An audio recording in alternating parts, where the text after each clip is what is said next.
चेहरे पर मुस्कान, दिलों में खाई लिए बैठे हैं। करके सारे लोग हिसाब ये पाई पाई बैठे हैं।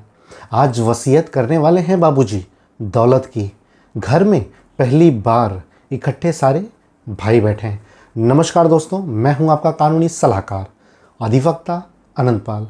दोस्तों, आज का जो विषय है वह बहुत ही महत्वपूर्ण विषय है और मैं आशा करता हूं कि आप वीडियो को अंत तक ज़रूर देखेंगे। और जो हमारे नए दर्शक हैं उनसे मैं अपील करता हूं कि चैनल को ज़रूर सब्सक्राइब कर लें ताकि आने वाली नई वीडियो की नोटिफिकेशन आप तक पहुंच जाए। तो दोस्तों, शुरू करते हैं। आज हम बात करने वाले हैं वसीयत के बारे में। जहां तक मेरी समझ है, हम में से ज़्यादातर लोगों को पता ही है कि आखिर वसीयत या विल क्या चीज़ है, लेकिन क्या वास्तव में हम वसीयत के बारे में जानते हैं? यदि हाँ, तो एक वैलिड वसीयत होने के बाद भी कभी कभी हमें कोर्ट के चक्कर क्यों काटने पड़ जाते हैं, और कई मामलों में तो वसीयत को कोर्ट के द्वारा निरस्त भी कर दिया जाता है। यहाँ यह प्रश्न उठता है कि वसीयत को किस प्रकार से तैयार किया जाए कि वह विवाद रहित रहे, या कोई विवाद उत्पन्न होने की स्थिति में वसीयत अमान्य न होने की नौबत आए। वसीयत का दूसरा नाम इच्छा पत्र भी है। यानी वसीयत वह दस्तावेज है जिसके द्वारा व्यक्ति अपनी स्वयं अर्जित संपत्ति के बारे में कोई व्यवस्था अपनी मृत्यु के बाद की अवधि के लिए करता है। दोस्तों, इसमें दो महत्वपूर्ण बातें सामने आती हैं। एक तो वसीयत केवल और केवल स्वयं अर्जित संपत्ति की ही की जा सकती है। स्वयं अर्जित संपत्ति यानी कि खुद की कमाई से बनाई गई संपत्ति।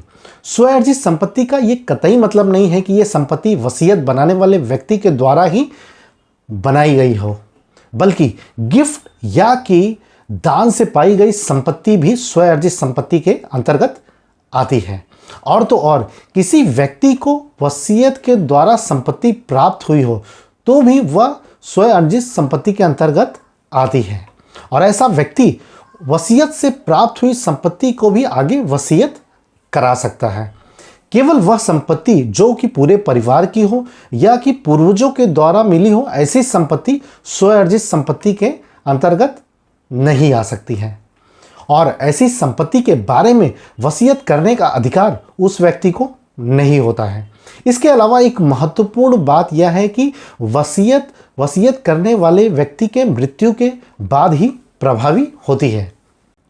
कोई भी वसीयत करने वाले व्यक्ति के जीवन काल में प्रभावी नहीं होती है, और वह व्यक्ति अपने जीवन काल में उस वसीयत को जितनी बार चाहे उतनी बार बदल सकता है या उसे निरस्त भी कर सकता है। इसके अलावा दोस्तों, एक ही व्यक्ति अपने जीवन काल में कई वसीयत कर सकता है, लेकिन एक ही संपत्ति के संबंध में अगर एक ही व्यक्ति के द्वारा एक से अधिक वसीयत कर दी गई हो तो जो वसीयत उस व्यक्ति की अंतिम वसीयत होगी वही वसीयत मान्य होगी, और ऐसी संपत्ति के संबंध में अंतिम वसीयत के पहले की गई सारी वसीयत अपने आप निरस्त मानी जाएगी।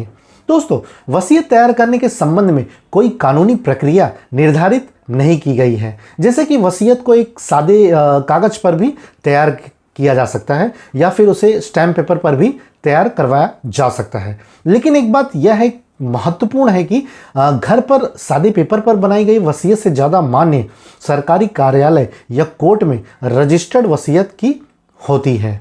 वसीयत हस्तलिपि में भी हो सकती है या टाइप कराकर भी उसे बना सकते हैं। इसी प्रकार वसीयत रजिस्टर्ड भी हो सकती है या फिर अनरजिस्टर्ड भी हो सकती है। अब सबसे महत्वपूर्ण बात आती है कि आखिर किस प्रकार की ये वसीयत तैयार की जाए कि वह विवाद रहित रहे, और यदि कोई विवाद उत्पन्न भी होता है तो वसीयत अमान्य होने की नौबत ना आए।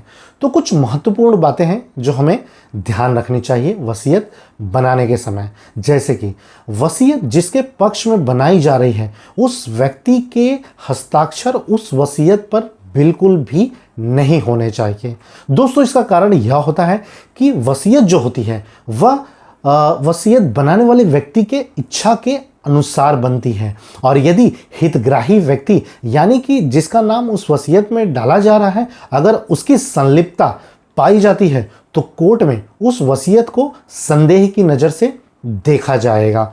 और यदि वसीयत किसी वकील के द्वारा तैयार करवाई जा रही है तो वसीयत बनने के बाद वसीयत करने वाले व्यक्ति के हस्ताक्षर के बाद ऐसे वकील के द्वारा प्रमाणित भी किया जाएगा कि वसीयत जो बनी है वह पूरे तरीके से वसीयत बनाने वाले व्यक्ति के इच्छा के अनुसार ही बनाई गई है और वसीयत करने वाले व्यक्ति के द्वारा उस वसीयत को पढ़कर समझकर ही उसके हस्ताक्षर उस पर किए गए हैं। दोस्तों, इसके अलावा एक महत्वपूर्ण बात यह है कि प्रत्येक वसीयत के निष्पादन के समय 2 विटनेसेस की मौजूदगी बहुत महत्वपूर्ण होती है और यही वसीयत जो होती है जब कोर्ट में उसको हम प्रोड्यूस किया जाता है कोई विवाद होने की स्थिति में, तो उस समय उन विटनेसेस का रोल इसमें अहम हो जाता है। दोस्तों, अंतिम और महत्वपूर्ण बात, अगर किसी सीनियर सिटीजन या बूढ़े व्यक्ति की वसीयत बनाई जा रही है तो एक चीज़ हमेशा याद रखें कि उस समय अगर आप उस समय की वीडियोग्राफी कर लें तो ये बहुत अच्छी चीज़ हो जाती है। क्योंकि क्या होता है, कभी कभी कोर्ट में जब वसीयत प्रोड्यूस की जाती है तो वहाँ पे ये बोला जा सकता है कि सीनियर सिटीजन हैं, उनको पता नहीं था उस किस चीज़ पे साइन कर रहे हैं या उनसे जोर जबरदस्ती करवा कर उस वसीयत पे उनके हस्ताक्षर लिए गए हैं। तो यह एक बहुत अच्छी चीज़ हो जाती है कि अगर उस समय की आप वीडियोग्राफी कर लें। तो दोस्तों, ये थी वसीयत की जानकारी। वीडियो कैसा लगा कमेंट सेक्शन में ज़रूर बताएं और हाँ, चैनल को ज़रूर सब्सक्राइब करें।